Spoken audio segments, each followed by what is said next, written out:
As all of you know, this was the most lengthiest paper in UPSC history, okay? Usually, let's say for example, 2025 paper, there was only 48 pages. But in 2026, it was 56 pages. That was an increase of like 4 pages on the English translation. Now, PIB is the hot shot. PIB is the burning issue right now. Everyone is saying that I have to read the PIBs. I have to go for that magazine which comprehensively covers the PIBs. Now, let me ask you, is it possible for you to cover the PIBs?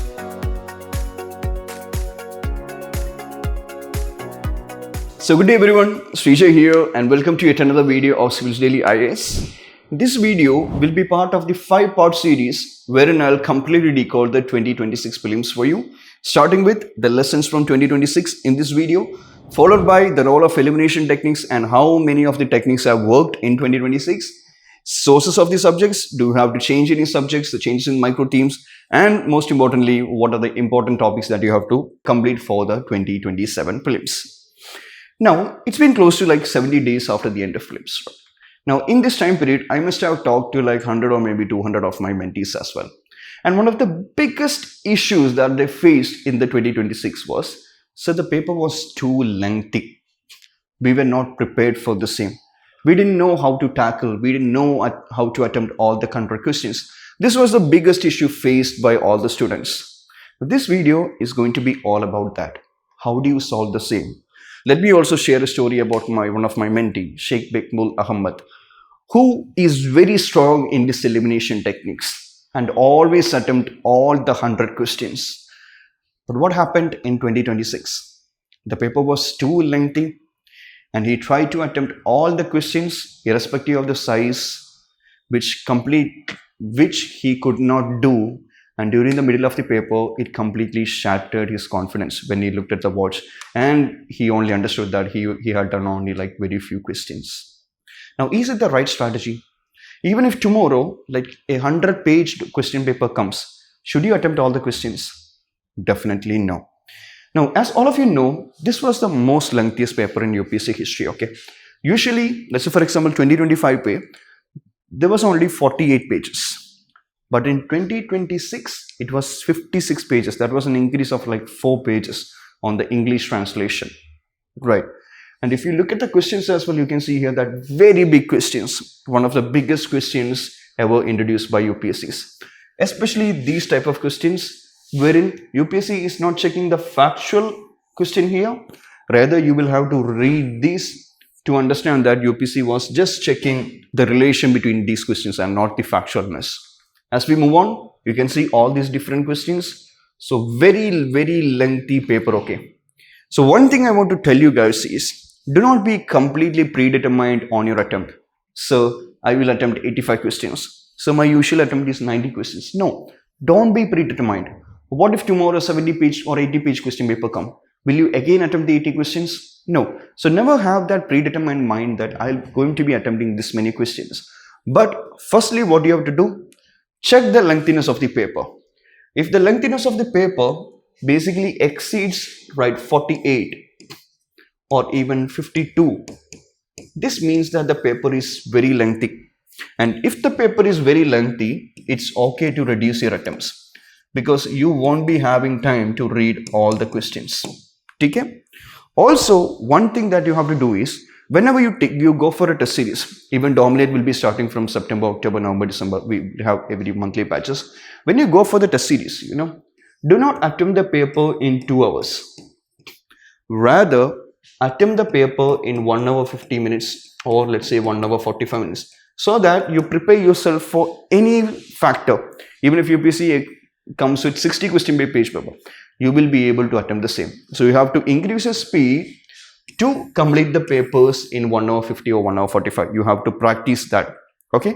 So never have a predetermined mind.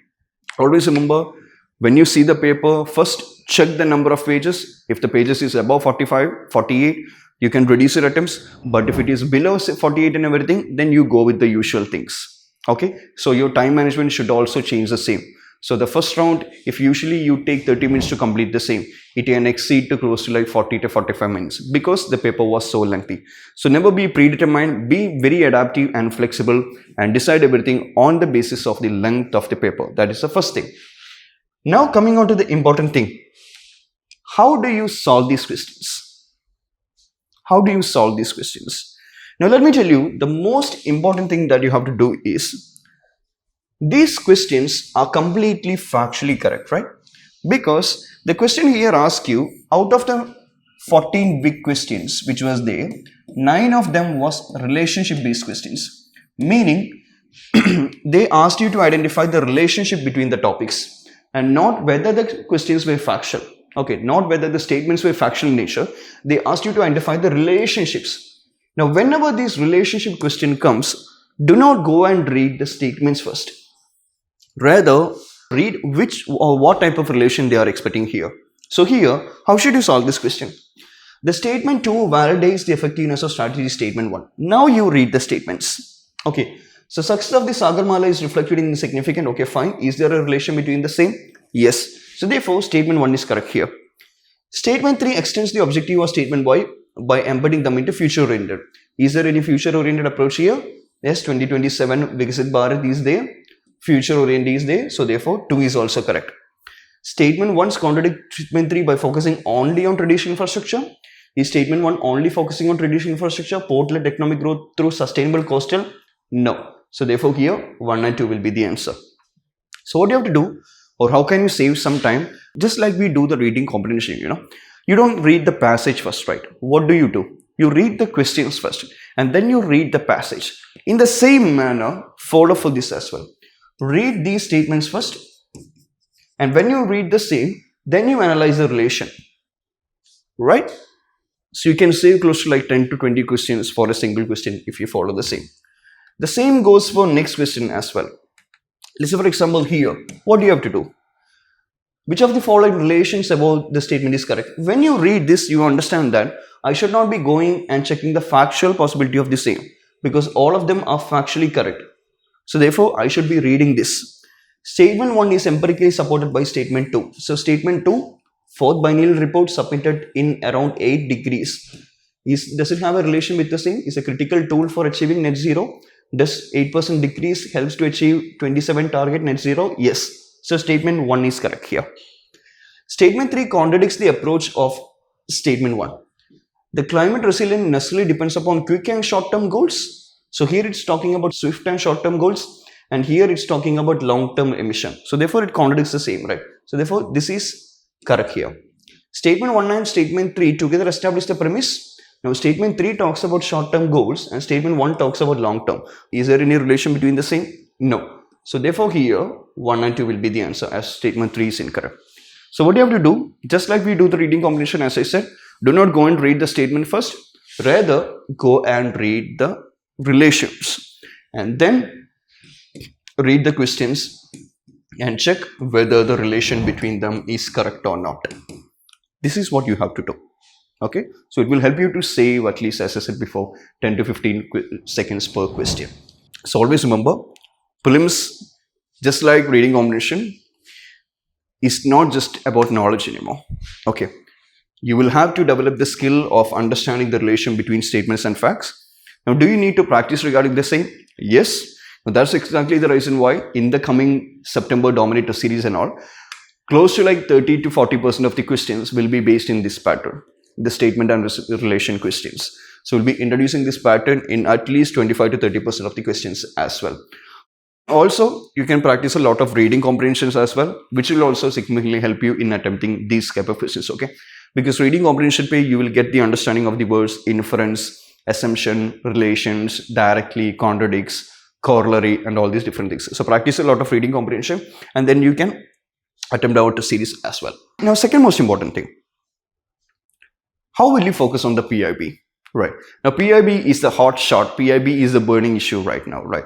Everyone is saying that I have to read the PIBs. I have to go for that magazine which comprehensively covers the PIBs. Now, let me ask you, is it possible for you to cover the PIBs? How many of you have seen the PIBs? PIB is something very, very comprehensive, okay? Let's say, for example, this is today's PIB. And you can see here, the date is August 12th. And you can see here that 103 press releases are there. Do you think that you will be able to go through all the 103 press releases and make notes regarding the same? Is it possible for you to do? Let's speak for yesterday. It's not a one-off, right? Yesterday, 96 press releases were there. Is it possible for you to make a note regarding everything? Let me tell you, no. For an individual, it's impossible for you to read through all the PYQs and make notes regarding the same. So what you can do? You can do two things. You can refer any monthly magazines which cover the PIBs, or what you can do is, in my opinion, definitely watch Ashish sir's videos.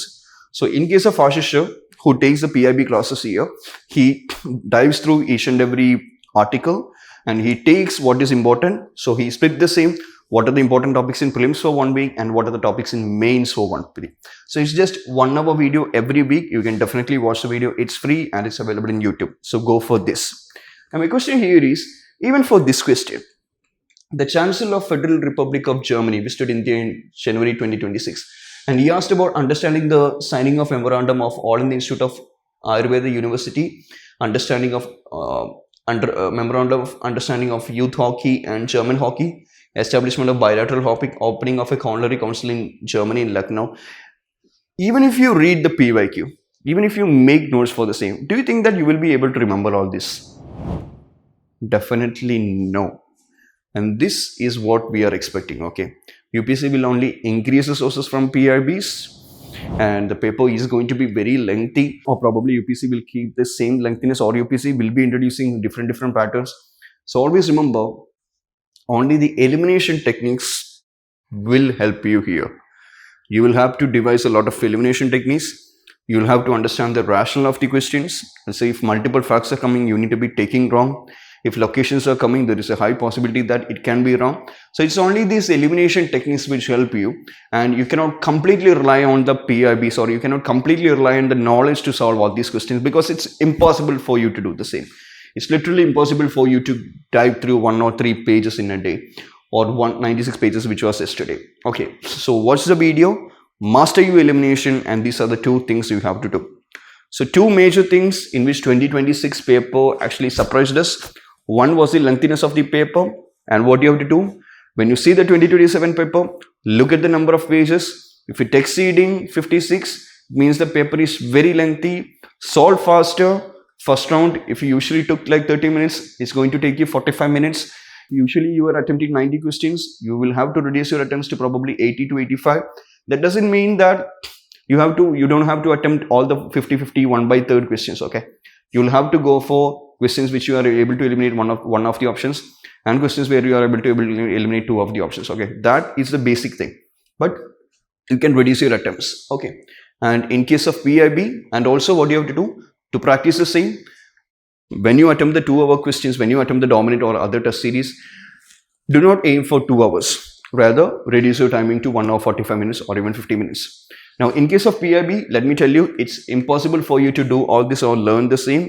So go for any monthly magazine which cover the same, and also do watch Ashish sir's videos, in which when he explains all the PIBs in only 1 hour. Okay? So do note that shift to 2027. In this video, I'm only talking about one particular issue. So don't prepare only for the knowledge, because in case when PIB and all the other different things from different sources, especially history sources, it was not possible for you to cover using your traditional knowledge, right? You had to rely on your elimination and rational thinking. So don't completely rely on your knowledge. Prepare for knowledge, elimination, and decision making.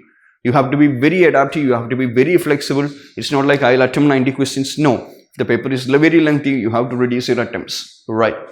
So the unpredictability of the nature, in my opinion, is not going away. Okay, probably 2027 will be more diverse, will be more unconventional. So do prepare for the worst and watch the series, watch the rest of the series, wherein I completely decode the 2026 prelims for you. Okay, 2 lessons, time management, PIB. Do follow this for the 2027. Take care, everyone. So thank you for joining. See you for the next part of the series. Thank you.